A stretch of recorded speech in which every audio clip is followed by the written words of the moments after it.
Hello, Bud here, as is the case every day so far. Listen, I was speaking about something on both yesterday's video blog and the written blog at my blog page.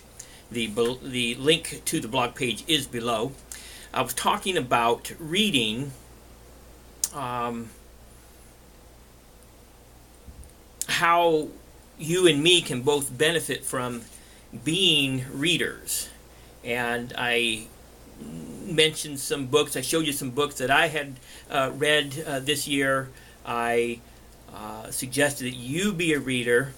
In today's written blog, and again the link to the written blog is below, I mention a strategy that will, I know, serve you well in your reading, not only of the books listed in the various lists, and there's at least a couple or maybe as many as 3 that I've found so far, different people recommending, but in all your reading that you'll be doing for the rest of your life. That's in the written blog, today's written blog.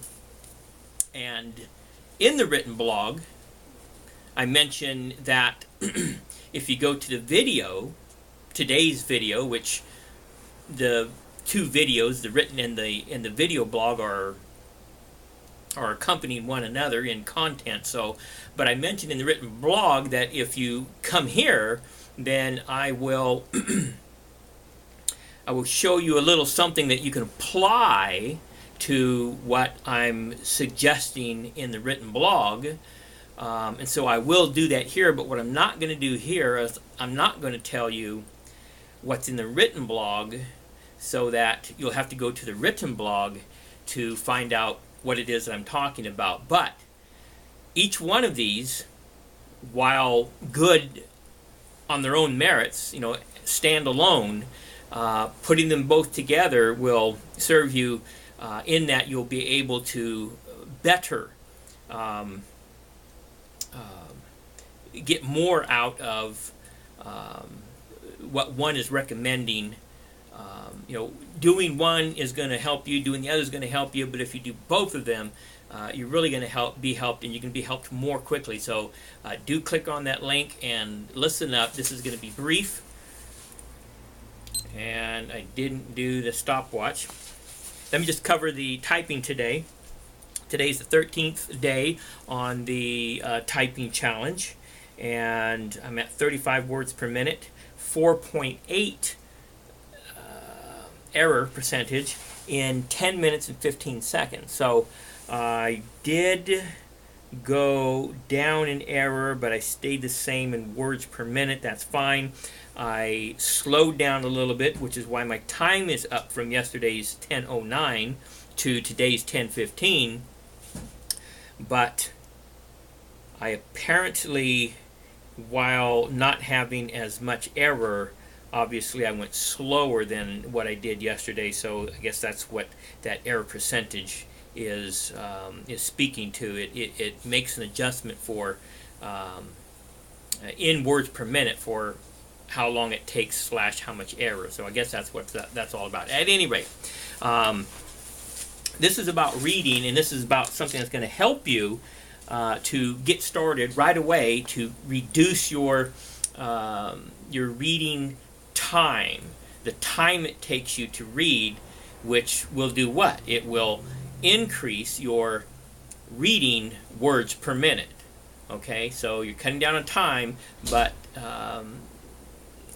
and so you're getting more words read. You're getting more words read in either the same amount of time, or you're spending less time to read the same amount of words. You understand? Hopefully you'll understand. So a real quick way to increase your reading speed by 100, 200, maybe as many as 300 times is to keep in mind these points, okay? Most times when we read, we tend to, in reading, number one, sub-vocalize is what it's called. We tend to talk to ourselves when we're reading, and since the fastest person, on record only speaks about 600 words per minute, but most of us don't speak that fast. Most of us are speaking around between 150, maybe 250 words per minute. Well, that happens to be about the average reading speed. So if we can not be sub-vocalizing in our heads when we read, then that's going to pick up our speed. Also, what we do oftentimes in reading is we backtrack. We'll be reading, right?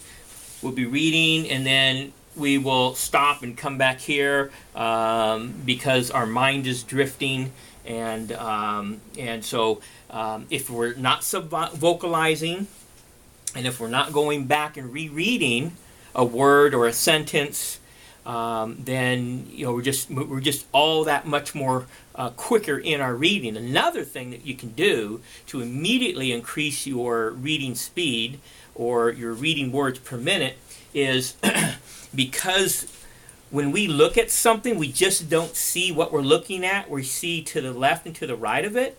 Okay, it's called our peripheral vision.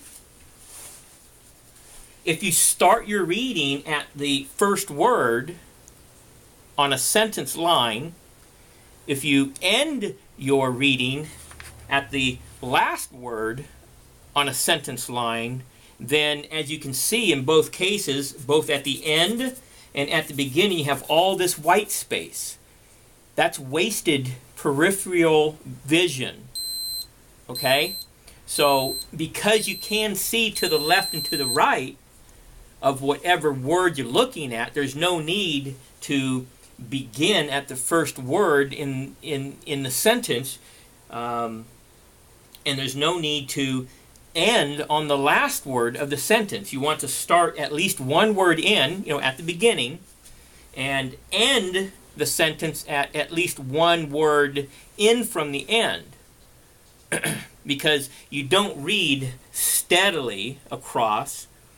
Your eye actually moves and stops and moves and stops and moves and stops and moves and stops. And what you're trying to effect here ultimately is to have as few stops along a sentence or along a line of text on a page.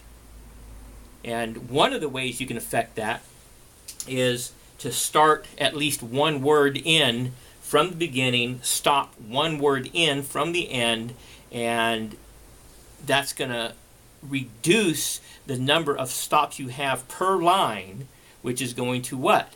Make you get through each line faster. And you add all of those faster getting throughs per line times number of lines on a page, you've increased your words per minute, right?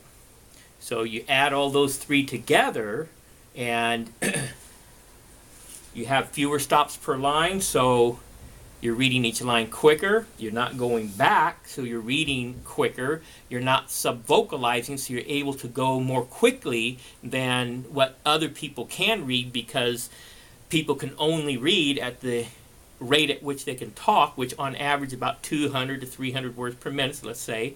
So if you're not talking to yourself in reading, you're just moving across the page, actually across and down, say, more quickly than the average person. Incorporate all of those three components into reading more regularly so that you're getting the practice, and right away you will see an increase in your words per minute or a decrease in your reading time to cover the same amount of text. Now, take this little tidbit that I'm putting forth here to you, combine that with what I've put forth on the accompanying written blog today, and you will, in short time, be probably about the fastest reader that you know. Okay? If not the fastest reader you know. Certainly in the upper echelon of people who can read quickly. So, there you have it. You've got some value today. Don't say I never gave you anything. I appreciate your being here, and I look forward to seeing you again.